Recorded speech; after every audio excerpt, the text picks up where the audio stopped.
I'm Joe Helko, Director of Community Relations for Northwestern Counseling and Support Services, and welcome to another episode of NCSS Here for You. Since 1958, Northwestern Counseling and Support Services has been providing access to high-quality services which promote healthy living and emotional well-being to the residents of Franklin and Grand Isle counties. Over the years, as the needs of the community have changed, so too have the programs and services that we make available to assist children, adolescents, adults, families, and seniors. We take our role in the community seriously and strive to provide a continuum of the highest quality services to meet the needs of individuals who at any point seek assistance. This month's episode is titled Peer-Based Supports. Randy Lizotte shares his story to help others. By sharing their own lived experiences and practical guidance, peer mentors help people develop their own goals while creating strategies and building fulfilling lives. In addition, empowering individuals with intellectual and developmental disabilities to achieve their goals for employment, inclusion, and community engagement. To discuss peer-based supports for individuals with intellectual and developmental disabilities in greater detail, I'm pleased to introduce this month's guest, Randy Lizotte, who's Admin Assistant Peer for the Pathways team at NCSS. Randy, I'd like to welcome you to the program this month. Thank you for having me. So, Randy, let's start with, tell us about your childhood and how that time shaped who you are today. Well, when I was 9 months old, I had a car accident that left me with a traumatic brain injury. And that brain injury ended up giving me muscle issues on my left side. So I wasn't using my leg or feet or hands and arm muscles, so that the muscles shrunk. So my use of those limbs got less and less. My parents were actually worried that I was the different one out of 8 kids. Mm-hmm. So they were worried about how are we going to treat him? So they eventually came to the conclusion that they would treat me just like the other 7 kids. Mm-hmm. The expectation was I would try things. If I couldn't do it, fine, but you tried. If I could, great. So go ahead. I'm sorry. So the expectation as far as education goes was the same. You go to school, you graduate, no matter how old you are. And then after that, things changed a little bit. Mm-hmm. My parents had friends who said, oh, well, he's not going to amount to anything. He'll end up in some kind of group home, which actually the group homes in Vermont have all been closed for, I think, 20 years or so. Mm-hmm. And I actually proved them all wrong, because they said that I wouldn't be able to pay my bills or live independently. As a matter of fact, about 4 months ago, my wife and I celebrated our 8-year anniversary. Oh, that's terrific. Congratulations. And that was one of the things that they said I wouldn't be able to do. Mm-hmm. So here you've really shown a lot of people that their perception is inaccurate. That's correct. So let's discuss your unique situation that you have at NCSS. Well, I can use my unique life experiences because it was brought to my attention that I had a leadership ability shortly after I graduated from high school. Mm-hmm. I didn't realize it at the time, but and I had to have people say, "Oh yeah, you can do this. You have a natural leadership ability." And shortly after that, a whole group of people with developmental disabilities and myself took a course called The 7 Habits of Highly Effective People. Mm-hmm. Yep. And after that 7-week training, we all kind of decided, well, we want to learn more about this self-advocacy thing. And from that, the next step here, Speak Up Addison County Group was born. So was Addison County the first advocacy group in the state, or just for that part of the state that was born at that time? It's a good question. No, I believe the first one was Green Mountain Self Advocates that originally started in Burlington, and then they ended up moving to Montpelier for some reason. I'm not really sure what that reason was. Maybe they got big. It became the statewide advocacy organization, and others sprouted out from it. Yes. For instance, the Next Step Self Advocates, which I'm a part of now, is one of 22 local groups that make up the Green Mountain Self Advocate statewide group. Got it. So they're the statewide organization, which then has 22 local organizations throughout the Yep. state of Vermont. And let's talk about the Next Step Self Advocates group and the fact that you are the one that facilitates that group. And tell us a little bit about do they meet? If they do, when? What are the various things that they try to focus on throughout the So we course of the do year? meet, and we meet on Fridays at one of the NCSS buildings. And we talk about everything from statewide issues to, we just recently had a fundraiser, which we made a lot of money from, and what was left of that fundraiser, we donated to the local homeless shelter, Oh, that's and that was great. very much appreciated. Yeah, I'm sure that was. So people can come to the group and be as active as they want to. Like I said, I've actually been a part of self advocacy for almost 20 some odd years now. I've held probably every Green Mountain Self Advocate office or position. I just recently retired from being their president. And they're actually holding a conference this year in person, the statewide GMSA Voices and Choices Conference.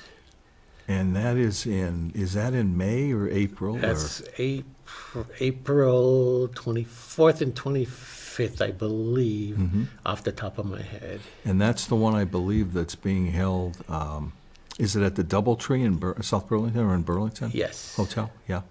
And it's after a couple of year hiatus, like so many things, because of pandemic, right? Yep. Is that, They were doing that on Zoom when the COVID hit? Yep. Yeah.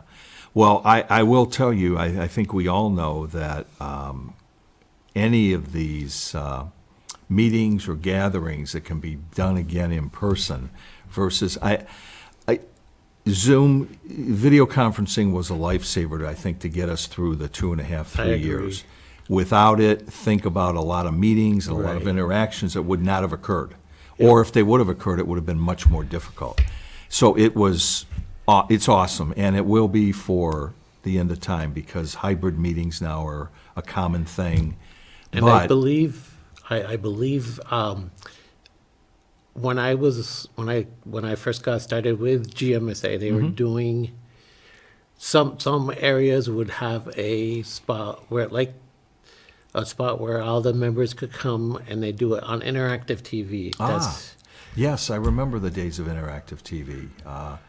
And that was statewide, too. I think there were about 14 locations or something like that people could gather. But, there's nothing like the in-person, though. We do all these things on Zoom, and it's great and all of that. But certainly having individuals where they're in person, they can talk, in between sessions and all that sort of thing. It's remarkably different than, Very than much Zoom. so. And I believe that that's something that a lot of people with disabilities whether it be here in St. Albans or anywhere around the state, are kind of getting to the point where they're like afraid to go out because of the risk of COVID, but they also are like,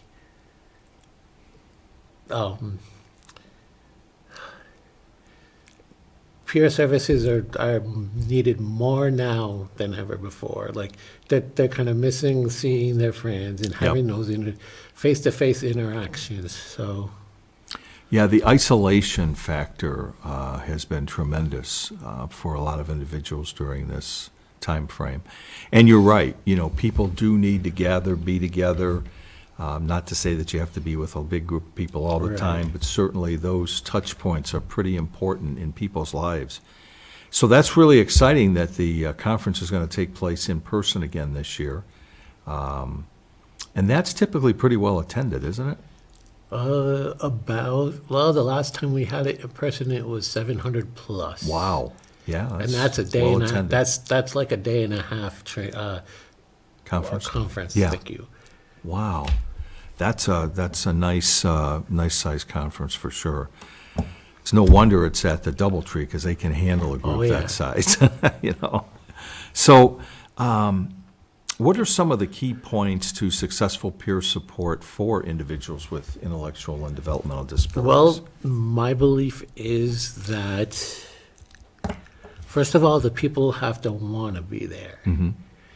And people come for a variety of reasons. One could be, some people come for the simple fact of the socialization, like we were saying before. People need that in person. Yeah. And some people come because they want to learn more about their services and testify at the state, like I have done. Mm-hmm. And make sure that their voices are heard. And Yeah. it's not good. It's not easy. It took me a while to get used to the whole state house thing, and so it's going to take a little bit of work. But if you're willing to put in the work, it's worth it. Yeah, yeah. And you're right, it isn't easy, and especially, it's not easy for anyone to navigate that whole system. So I can certainly understand that. Let's talk a little bit about the trainings that you offer to NCSS staff, to clients, to community members. I'd like to get into that a little. So I will say this: we started out being a training for new or incoming staff, Uh-huh. and then we kind of pivoted towards all staff, which actually has been very helpful. And it's a very interactive training. We do exercises like, we do one called Help Me Lighten My Load, which I actually have some rocks right here. We have a large bag with rocks in them with statements such as, I have another new case manager. They were hired before I even met them. They got to take a look at my whole life, and no one even asked me about this person. And if you look at these, they don't look like very heavy rocks, but if you put about 25 to 30 of these in a bag, it gets pretty heavy. Pretty heavy, yeah. I've had the same job for the last 12 years, and it's really boring. People think I can't learn to do another job. So these are all real life experiences. Yes, that these are folks have- statements from even, I don't know if I have any here from the deaf community, but they do have some, like, when I'm in a meeting about my services, I don't get a chance to talk about tell my piece of the story or what have you. Yeah. We even did this for a college once or twice. I think that was kind of our pilot episodes, but to see how it worked out. Yeah, yeah. So this is great. So this training, as I understand, it's a couple of hours, and It's a 2-hour training, and we do, like I said, a variety of interactive exercises. There's one called Mythbusters. It's kind of cool. We put up a thing with numbers on it on the screen, and then the participants have to tell us if they've heard or they know, like, what's a myth about a person with a disability that you've heard. And then if they're right, we bring it up on the screen. So there's some technology in there too. Sure. And then there's one that kind of counteracts this one, which is what do we all have in common. And the trainers and the participants all kind of, we have a list of like things up on the screen, like what's the most important things in your life, like now I'm drawing a blank. Recreation. It's like family. Yeah. Family and pets, money, work, and people, and we all kind of fill that out. And it's a very, very interesting, outcome. Yeah, I'm sure it is. You could certainly probably talk about the answers and everything that goes along with that all day long with a group of people. So, so this training has been, like you say, offered a bit more widely. And my understanding is this particular training you'd like to gain even more awareness so that more of the community perhaps could be involved.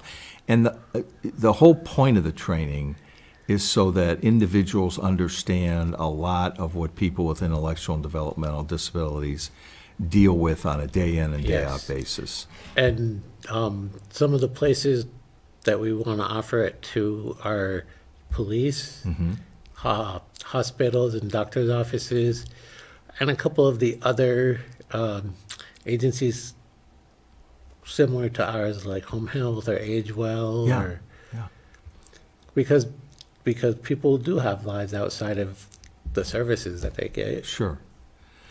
No, that sounds great, Randy. And if anybody is interested in this training, how do they get in touch with you? Well, they can email me or call me. And we're going to have that information up on the screen as to your phone number and also your email address as well, so people can jot down and get in touch with you that way. And even if they miss that, they can always call NCSS and ask for you. Absolutely. So that's another way that they can certainly get in touch. But this training, which, by the way, I will say years ago I did go through, isn't there another exercise where, and maybe I'm wrong here, where there's 8.5 by 11. Yes. They're coded, they're laminated. Yep. And they all have different statements on them, and people are supposed to, I think, go around the room and rank them from. Am I right or am I wrong on that? You're right about, we do have statements, and what happens is we have people pair up, and then one participant has to, we typically do it one of two ways. People can either role play or you can talk it out, because not everybody likes to role play. Yeah, right. So what we do is we tell them, if you're going to role play, one person be the client and then one person be the provider. And then you pick one of those statements, like, I'm on a diet, I'm out in the community, and I'm not really sure what I should eat because I want a cheeseburger, but I know I should have like a salad. So you would have a conversation back and forth. The client would be like, this is what I want. What do you think? And then you'd have the staff person would kind of talk to them and be like, well, what do you think? Is that what you're referring to? I think so, yeah. I just remember that some of the other exercises that the training had, and you're right, the entire training is very interactive. It's not as if it's passive where you're speaking Right. and everybody sits back and just takes notes and there's no interactivity. It's a good 2 hours of a lot of interactive, interesting And one thing that activities. we just started doing recently is giving people a paper copy of that training so that they can take it with them or take notes, like you said, on that paper copy. So Well, that's excellent. Again, I look forward to, hopefully you'll have an increase in the number of trainings that you'll be able to provide for people. Because once again, I think it's really important that individuals who don't have a disability understand what it is like day in and day out for individuals that they're not thinking about on a daily Right. basis. And what that means. So I think this idea, how many, roughly, how many different statements do you have on these rocks? statements, if I had to make a guess, because I don't know for sure. I'd say probably about 30. 30 or so? Okay. Okay, that's a significant number for people to kind of get engaged with in discussion. And Another one that I always remember is I'm 58 years old. I'm being told when I can eat and what time to go to bed. That one's always going to stick in my head. 'Cause yeah, that is, thought-provoking. So let's switch to, let's talk about the importance of funding and resources so individuals can live their lives as independently as possible. Well, let me ask you a question, Joe. I know that that it's important that paid staff are there, but would you rather learn stuff from somebody who's been through that kind of stuff, like a peer, or somebody who's paid to help you? Yeah, I think the answer to that is always somebody who has lived experience. And like I said, the paid staff, don't get me wrong, I agree that No, there has to be somebody. Yep. But I think that it's more valuable to have somebody who's been there, done that kind Yeah. of thing. And to have somebody like myself who is available, either by phone or in person, it is probably a pretty important thing, and that takes money. Yeah. Yeah, absolutely. And you're so right. No matter what we want to talk about, it's the person with the lived experience that can really shed the realities of what someone really deals with, as opposed to, you read it in a book or, whatever method is being used to train someone or to educate someone. And you think in terms of, so someone with a disability being able to explain what it's like is the same as like someone who has struggled, say, with alcoholism or with drugs.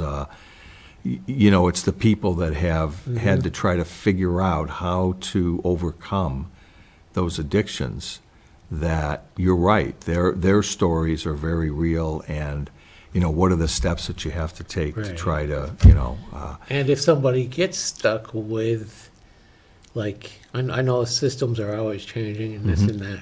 It's always nice to have somebody to refer to. They could come to me and say, Randy, this is happening now. What should I, which direction should I go in? Or do you have any advice? yeah. Because I do have a unique situation. I don't qualify for developmental services, but I do qualify for other services, like I mentioned before. Yeah, and that again, the entire system and the complexities of it, and what people have to encounter to try to figure out what it is and is not available as far as services are provided or are being dealt with. And along those lines, maybe a peer knows of something that the agency doesn't know of, Yeah, that person could access. yeah, absolutely.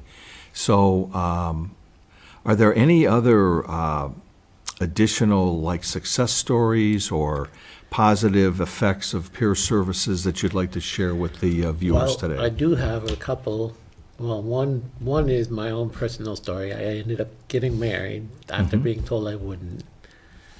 And then there was another young lady. I used to teach a class about independent living. And this woman came to us and said, "Oh, well, I want a car. And I want to have my own place." So we sat down and talked to her and told her this is what you're going to need. Well, long story short, she ended up with that car and a place to live. On top of that, she ended up getting married and has a little girl. Wow. So, Well, yeah, that's incredible. You know, from what people are told they can or can't do Yeah. to what they can actually achieve.